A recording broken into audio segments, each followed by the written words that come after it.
জিহ্বা মূলত অন্তরের দরজা। মানুষের অন্তরের গোপনীয়তা জিহ্বা দ্বারা প্রকাশ পায়। এর ক্ষমতা প্রবল।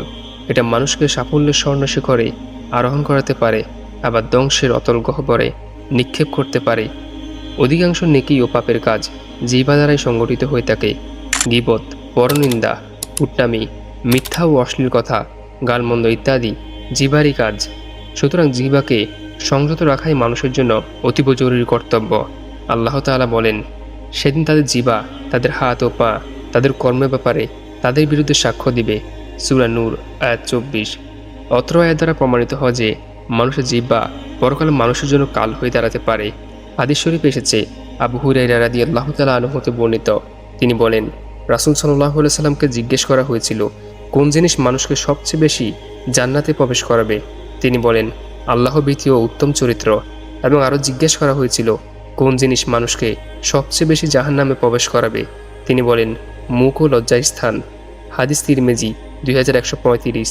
এই হাদিস দ্বারা বোঝা যায় যে মানুষকে জাহান্নামে প্রবেশ করানোর জন্য সবচেয়ে বড় মাধ্যম হচ্ছে জিহ্বা। কারণ জিহ্বা দ্বারা মানুষ সত্যকে মিথ্যা ও মিথ্যাকে সত্যে পরিণত করতে পারে। এর কারণে মানুষ ক্ষতিগ্রস্ত হয়, সমাজ বিশৃঙ্খলা, অশান্তি, অরাজকতা ও নৈরাজ্য নেমে আসে। এজন্য জিহ্বা নিয়ন্ত্রণ করা জরুরি। সাহল ইবনে সাদ রাদিয়াল্লাহু তাআলা আনহু হতে বর্ণিত, তিনি বলেন, রাসূলুল্লাহ সাল্লাল্লাহু আলাইহি সাল্লাম বলেছেন, যে ব্যক্তি আমার কাছে তার দুই চোয়ালের মধ্যবর্তী বস্তুর এবং দুই পায়ের মধ্যবর্তী বস্তুর জিম্মাদার হবে, আমি তার জন্য জান্নাতের জিম্মাদার হব। অর্থাৎ যে ব্যক্তি তার জিহ্বা ও লজ্জাস্থানের হেফাজত করবে, রাসূলুল্লাহ সাল্লাল্লাহু আলাইহি সাল্লাম তার জন্য জান্নাতের জিম্মাদার হবেন। কারণ লজ্জাস্থান হচ্ছে সমাজে অশ্লীলতা বিস্তারের মূল। এর কারণে মানুষ অপমানিত ও লাঞ্ছিত হয়। এসব থেকে বেঁচে থাকার জন্য লজ্জাস্থানের হেফাজত করা আবশ্যক। আবু দারদা রাদিয়াল্লাহু তাআলা আনহু হতে বর্ণিত, তিনি বলেন, আমি রাসূল সাল্লাল্লাহু আলাইহি সাল্লামকে বলতে শুনেছি, নিশ্চয়ই অভিশাপকারী কখনো কিয়ামতের মাঠে সাক্ষীদাতা ও সুপারিশকারী হতে পারবে না। আল্লাহ তাআলা বলেন, প্রত্যেক পশ্চাতে ও সম্মুখে পরনিন্দাকারীদের জন্য ধ্বংস সুনিশ্চিত। সূরা হুমাজা আয়াত 1। আবু হুরায়রা রাদিয়াল্লাহু তাআলা আনহু হতে বর্ণিত, তিনি বলেন, রাসূলুল্লাহ সাল্লাল্লাহু আলাইহি সাল্লাম বলেছেন, নিশ্চয়ই বান্দা কখনো এমন কথা বলে যাতে আল্লাহর সন্তুষ্টি বিদ্যমান, আল্লাহ এর দ্বারা তার মর্যাদা বৃদ্ধি করে দেন। পক্ষান্তরে বান্দা এমন কথা বলে যাতে আল্লাহর অসন্তুষ্টি বিদ্যমান, কিন্তু যা বলেছে তা সে চিন্তাই করে না, আর এ কথাই তাকে জাহান্নামে নিক্ষেপ করবে। বুখারী ও মুসলিমের অন্য এক বর্ণনা আছে যে এই কথাই তাকে জাহান্নামের এত গভীরে পৌঁছে দেয় যার পরিধি পূর্ব ও পশ্চিম দূরত্বের সমান। সহিহ বুখারী হাদিস 6478। উবাদা ইবনু সামিত রাদিয়াল্লাহু তাআলা আনহু হতে বর্ণিত, তিনি বলেন, নবী সাল্লাল্লাহু আলাইহি সাল্লাম বলেছেন, তোমরা নিজেদের পক্ষ হতে আমাকে 6টি বিষয়ের জামানত দাও, আমি তোমাদের জন্য জান্নাতে জামিন হব। 1. কথা বললে সত্য বলো। 2. ওয়াদা করলে তা পূরণ করো। 3. তোমাদের কাছে আমানত রাখা হলে তা আদায় করো। 4. নিজেদের লজ্জাস্থানকে হেফাজত করো। 5. শ্রেয় দৃষ্টিকে অবনত রাখো। 6. নিজ হস্তকে অন্যায় কাজ হতে বিরত রাখো। মুসনাদে আহমদ হাদিস 23428।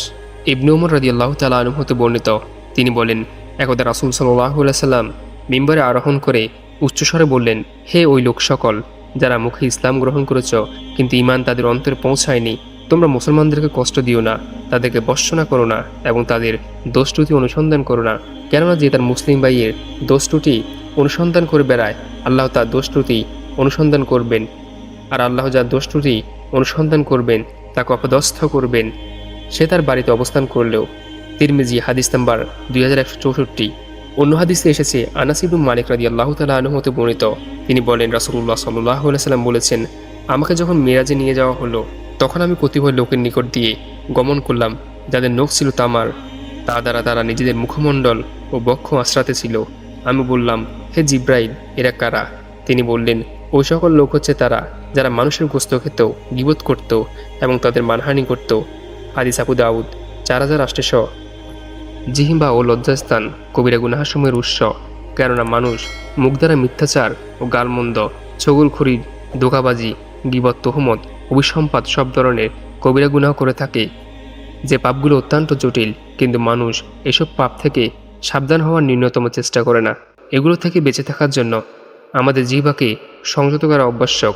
আল্লাহ তাআলা আমাদের জিহ্বাকে সংযত রাখার তৌফিক দান করুক। আমিন। ওমা তৌফিক ইল্লা বিল্লাহ।